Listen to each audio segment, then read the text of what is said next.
who are on the report this week.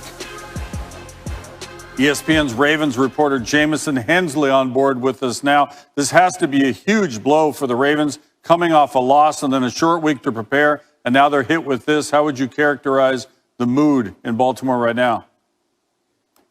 Yeah, well, Kenny, in talking to Coach John Harbaugh just a day ago, he said they don't have a frustration meter. And really, in talking to a lot of other players today, the Baltimore's mindset is they're just going to hit the problems when they arise and just make the best of it. And today, the Ravens placed their fourth player on the COVID reserve list, an outside linebacker, Pernell McPhee. And they understand that all of things had to go virtual today. That forced the cancellation of practice. But Kenny, that's kind of the new normal in Baltimore. For this entire month, the Ravens were in the NFL's intensive protocol for all but 1 week. So they are very comfortable, even though they have these challenges, they're very comfortable in this setting. How uncertain are things to actually play the game? We're just 48 hours away. Yeah, for now, the NFL said there are no changes to the status of Thursday's game. And Baltimore, they're set to travel to Pittsburgh late tomorrow afternoon. And I've been told you can expect more players to be added to the COVID reserve list. Right now, what the process is, they're retesting some players just to make sure there are no false positives. But despite all of these challenges, the Ravens want to play this game because they've lost 3 of the last 4 games. And this represents Thursday night, national television, Thanksgiving night. This represents the chance for them to make a statement against the NFL's best team. And in talking to tight end Mark Andrews, he said, yeah, their backs are against the wall. They know people are counting them out. But he's very excited to show the world what the Ravens can do. Well, we hope it can come off and come off safely. Jamison, thanks for the report. All right, Ravens dealing with real-life situation. Some of you are involved in fantasy. Here's a couple notes on that. Ravens have 3 active running backs currently on the roster, all of them widely available in fantasy football leagues. Gus Edwards figures to get the bulk of the work. He's rostered in just 14% of leagues. Justice Hill and fullback Patrick Ricard rostered in under 1% of the leagues. Dallas Cowboys strength and conditioning coordinator Marcus Paul was rushed to a local hospital early this morning after experiencing a medical emergency. He's 54, undergoing further medical tests at this time. Paul joined the Cowboys in 2018 as an assistant coach. He was named the strength and conditioning coordinator under Mike McCarthy's arrival as head coach. He played 5 years as a DB in the NFL with the Bears and the Buccaneers from 89 to 93, played college ball at Syracuse. The Cowboys canceled practice today and coaches' availabilities, but they did say in a statement the medical emergency is not coronavirus. We're joined again on the show by the best defensive player in the NFL. It's Aaron Donald. And Aaron, there's a saying at the moment that you don't want to be extra, right? But I'm curious on a Monday night game against a team that's got the kind of stars that they've got under the bright lights. How much extra juice does that provide to your really talented defense? A lot. You know, anytime you're playing against a good team, you know, you always want to show that you're the best. So it was a big challenge for us coming in this week, and I think guys stepped up, made plays, and dominated. So we showed up. You all have played in the East a bunch, and you're done with that. I mean, it's a long trip to Tampa, and now you guys get to go back home and you're either at home or you're on the West Coast. I don't know if people get how significant that is. How would you frame that, Aaron?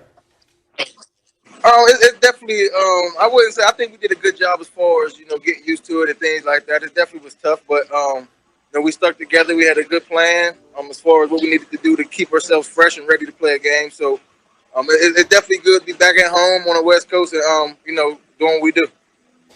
Your defense is something we talk about a lot. The offense, I think, when it cooks like it did tonight, you threw it a ton. But, I mean, to see that side of the ball get flowing the way they were, what does that do for the sort of overall sense of what you guys can be in these last couple months? That's what it's about. You know, I think it was a great team win. You know, I think, you know, we did things good on the defense. We made a couple of mistakes here and there, but, you know, the offense was there, made great plays. Special teams stepped up, made plays for us. So that's what you need to do to win games in this league, man. It's about playing as a team, sticking together in all 3 phases, making plays. And I think we did that today. So we got a lot of film to watch and learn from it and get better. So. I don't think they're going to leave without you, but I imagine you got a flight to catch. So go get on the plane, travel safely home, and Aaron, have a happy Thanksgiving. I appreciate you making time for us. I appreciate you. Happy Thanksgiving to you too. Brought to you by Die Hard Batteries. Available at Advanced Auto Parts. Good one on Monday night. Rams and Buccaneers. Jared Goff threw the ball 51 times. 51 times for 376 yards. That's tied for the second most completions in a game in Monday Night Football history. The 39 completions on the 51 attempts. Kupp and Woods, as we mentioned, were on the receiving end, both for double-digit grabs. They get a pick late. They win by 4. Look forward to a visit every week with Ryan Clark, who is here now. And Ryan, the Rams offense was interesting to me, man. When they were cooking, they were going. But then they bogged down for stretches, which allowed the Buccaneers to get back in this game and tie it up. What did you make of the Rams offense, particularly when it was sharp?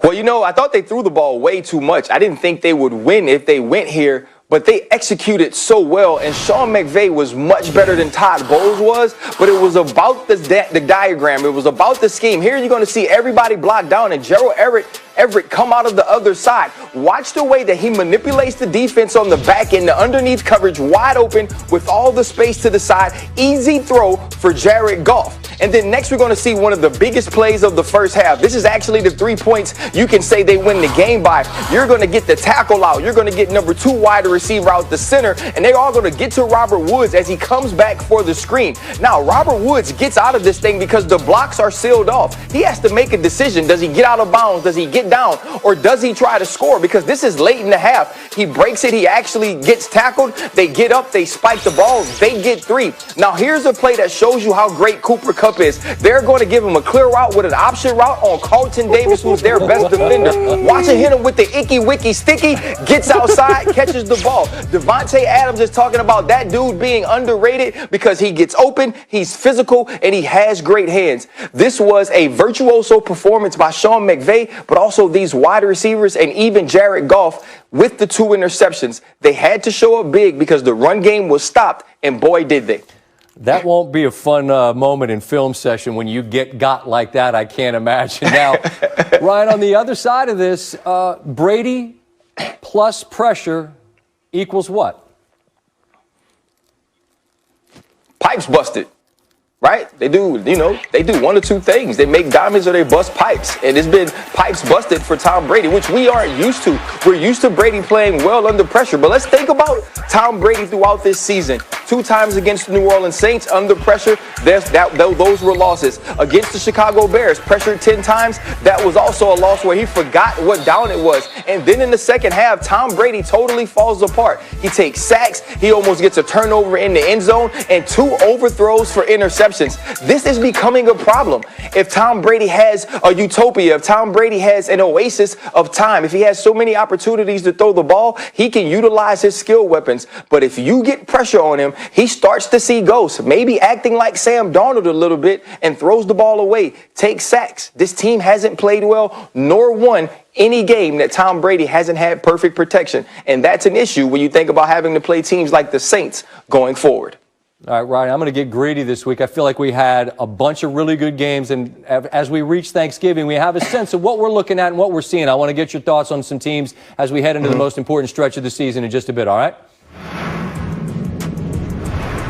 All right, we move on now to some significant news on Monday. Baltimore Ravens running backs Mark Ingram and J.K. Dobbins tested positive for COVID-19. John Harbaugh said Monday they'll miss the Thanksgiving game against Pittsburgh on Thursday night, leaving Baltimore with Gus Edwards as its only back on the roster with any carries this season. Steelers look to remain unbeaten with the suddenly sluggish Ravens arriving in town. Pittsburgh's defense dominant all year. Baltimore, then the opposite coming off last season. Lamar and company still lead the NFL in rushing, but are second to last in passing, and the last time these teams met, Jackson had a career worst 4 turnovers.